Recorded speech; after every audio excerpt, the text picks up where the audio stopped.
When a city burns to the ground, people want someone to blame. But what happens if they pick the wrong person? We're about to dive into the tragic and frankly unbelievable story of the man accused of starting the Great Fire of London. So let's set the scene. The year is 1666. London is a maze of timber-framed houses, tarred roofs, and thatched buildings.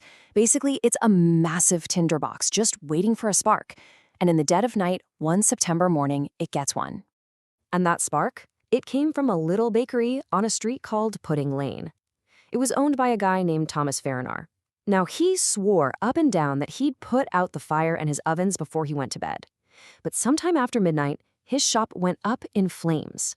And with that one little flame, the fate of London was pretty much sealed. I mean, the fire just raged for more than 3 days. And the level of destruction it's hard to even wrap your head around it.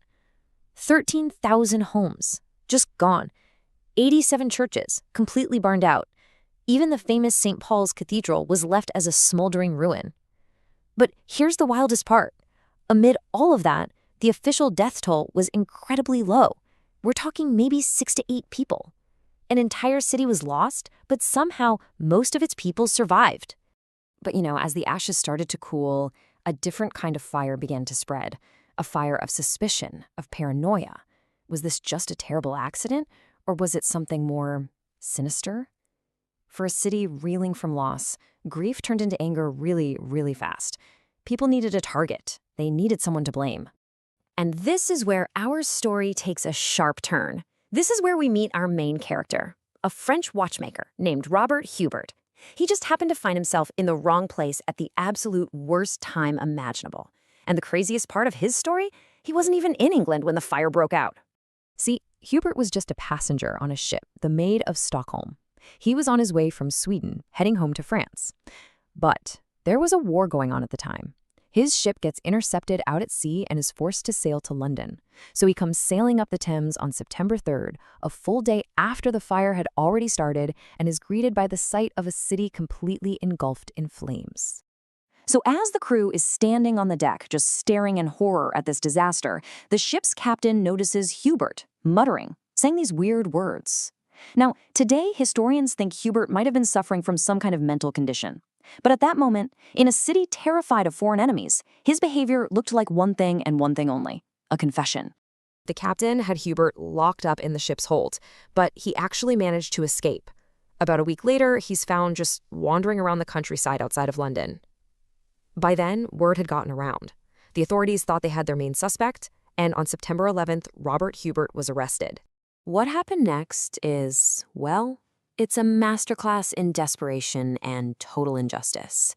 Because while he was under arrest, Robert Hubert's confessed. The problem was, his confession wasn't just a little bit flawed. It was physically and chronologically impossible. Hubert's story was pretty wild. He told the court that he was an agent of the Pope and that he'd started the fire by throwing a fire grenade through a window at the bakery on Pudding Lane.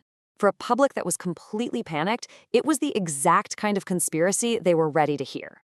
But there was one huge, glaring problem with his story. One simple fact that made the whole thing fall apart. Thomas Ferrinar's bakery?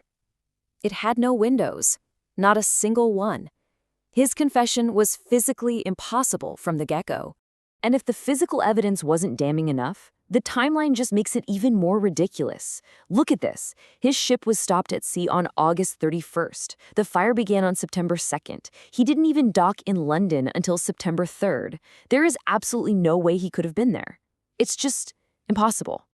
And yet, in the frantic rush to find a scapegoat, to find someone to hold responsible for this unimaginable loss, all of these facts were just ignored. I mean, think about it. He was a foreigner, he was a Catholic, and he had confessed. For a court that was under intense pressure to get a conviction, that was more than enough. The inconsistencies, the impossible timeline, none of it mattered. All that mattered was closing the case. And so, on October 27th, 1666, almost 2 months after the last embers of the Great Fire had finally been put out, Robert Hubert was hanged at the Tyburn gallows. He became the fire's final and maybe its most tragic victim. Hubert's story is a chilling one from centuries ago, but it leaves us with a question that feels very, very modern. When we're faced with chaos and tragedy, how easily do we sacrifice inconvenient facts for a convenient villain? And what really gets lost when we do?